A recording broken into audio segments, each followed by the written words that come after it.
শিউলির রান্নাঘরে আমি শিউলি আপনাদের সবাইকে জানাই স্বাগতম। আসসালামু আলাইকুম।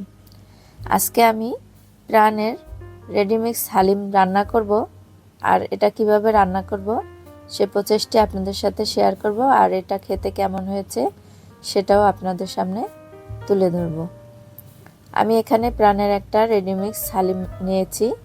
এবারের প্যাকেটগুলো থেকে শস্যদানার প্যাকেটটা কেটে একটা বলের ভিতরে শস্যগুলো ঢেলে নিলাম।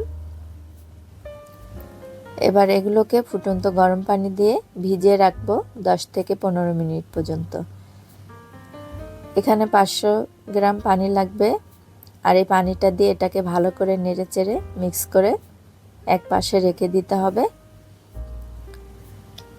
এটা আমি রেখে দেব।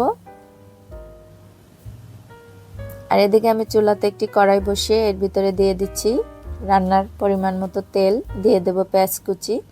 এখানে 1 কাপ পেঁয়াজ মতো কুচি করে নিয়েছি, এটাকে বেরেস্তা করে ভেজে নেব।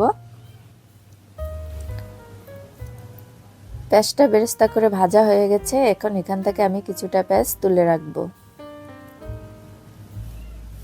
কিছুটা পেঁয়াজ তুলে রাখার পরে বাকি পেঁয়াজটার ভিতরে দিয়ে দেব হালিম মিক্সের ভিতরে যেই মশলার প্যাকেটটা আছে এখান থেকে পুরো মশলাটাই। আর এখানে আমি গরুর গোশত নিয়েছি 400 গ্রামের মতো। এবার গরুর গোশতটা দিয়ে মশলাটা দিয়ে ভালো করে কষিয়ে নেব। এখানে কিছুটা পানি দিয়ে এটাকে ভালো করে কষিয়ে নিতে হবে, না হলে মশলাটা পুড়ে যাবে। এবার এটাকে ভালো করে কষিয়ে আমি একদম পুরোপুরি রান্না করে নেব।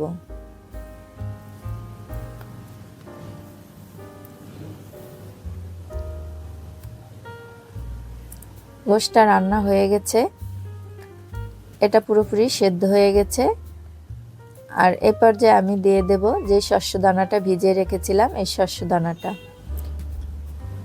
এরপরে এটা দিয়ে এটাকে ভালো করে মিক্স করে এটা রান্নার পরিমাণ মতো পানি দিয়ে দেব।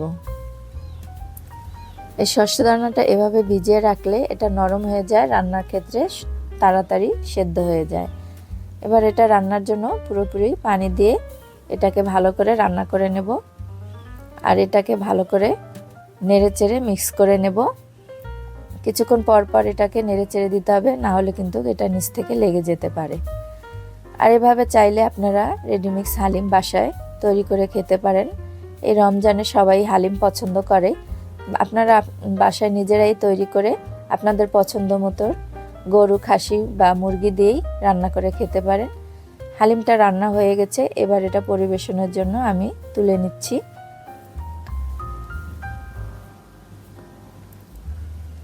এবার এটা সাজানোর জন্য ধনিয়া পাতা, সরষা কুচি, আদা কুচি, লেবু, কাঁচামরিচ কুচি আর হলো পেঁয়াজ বেরেস্তা যে বাকিটা রেখেছিলাম এটা দিয়ে এবার এটা সাজিয়ে নেব। আপনারা আপনাদের পছন্দ মতো সাজিয়ে পরিবেশন করতে পারেন। আর এই হালিম রেডি মিক্সটা যদি আপনাদের ভালো লাগে তবে আপনারাও বাসায় তৈরি করে খেতে পারেন। আমার কাছে খারাপ লাগেনি। আজকের মতো এখানেই বিদায় নিচ্ছি। আসসালামু আলাইকুম।